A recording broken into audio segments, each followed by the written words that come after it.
Guys അപ്പോൾ ഞാൻ കഴിഞ്ഞ വീഡിയോയിൽ ഇവിടം വരെയാണ് കാണിച്ചത്. ഇനി അതിൻ്റെ ബാക്കിയാണ് ഗൈസ്. അപ്പോൾ അവന് ടെക്സ്റ്റ് ബുക്കിൽ ഇംഗ്ലീഷ് ടെക്സ്റ്റ് ബുക്ക് വായിക്കാണ്ട് കേട്ടോ ചാപ്റ്റർ. കാരണം 5 ടൈംസ് വായിച്ചിട്ട് അവൾ സിഗ്നേച്ചർ ഇട്ട് കൊടുക്കണം. അപ്പോൾ ഇന്നലെ നമ്മൾ ഓൾറെഡി ഹോംവർക്ക് ഇതൊക്കെ ചെയ്ത് വെച്ചിട്ടുള്ളതുകൊണ്ട് രാവിലെ ജസ്റ്റ് ഒന്ന് വായിക്കേണ്ടതായിട്ടുണ്ടായിരുന്നുള്ളൂ. പിന്നെ ഇന്നലെ രാത്രിയിൽ ഇവനെ ഇതെല്ലാം വായിപ്പിച്ച് സെറ്റാക്കി വെച്ചേക്കുന്നതാണ്. പിന്നെ ഇന്ന് ഒന്നോടെ ഒന്ന് റിവൈസ് ചെയ്യിപ്പിച്ചു എന്നുള്ളൂ ഗൈസ്. അപ്പം ഞാൻ ആദ്യമേ വായിച്ചു കൊടുത്തു. അത് കഴിഞ്ഞിട്ട് പിന്നെ അവൻ തന്നെ വായിക്കുകയാണ് ചെയ്തത്. പിന്നെ സംശയമുള്ളത് അവൻ എന്നോട് ചോദിച്ചു കേട്ടോ. പിന്നെ ഞാൻ പോയിട്ട് അമ്മ കറിയൊക്കെ ഉണ്ടാക്കുന്ന വീഡിയോ എടുത്തുട്ടോ ഗൈസ്. പിന്നെ മുട്ട പൊരിക്കാനുണ്ടായിരുന്നു, അമ്മ അതൊക്കെ ചെയ്യുവാണ്.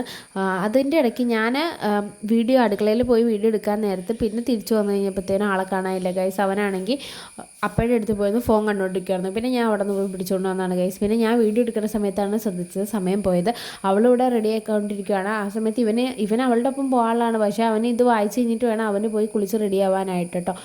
അപ്പോൾ അവളിവിടെ മേക്കപ്പ് സ്റ്റാർട്ട് ചെയ്യണേ ഉള്ളൂ. എന്നാലും അവൾക്ക് കുറച്ച് സമയം മതി ഗൈസ്. പിന്നെ സമയം പോയിക്കൊണ്ടിരിക്കുകയല്ലേ. അപ്പോൾ പിന്നെ അവൾ വേഗം റെഡി ആയിക്കോളും. പിന്നെ രണ്ടുപേരും അപ്പയുടെ വണ്ടിക്കാട്ടോ പോയത്. അപ്പോൾ ഇത്രയുള്ള ഇന്നത്തെ വീഡിയോ. ടാറ്റാ.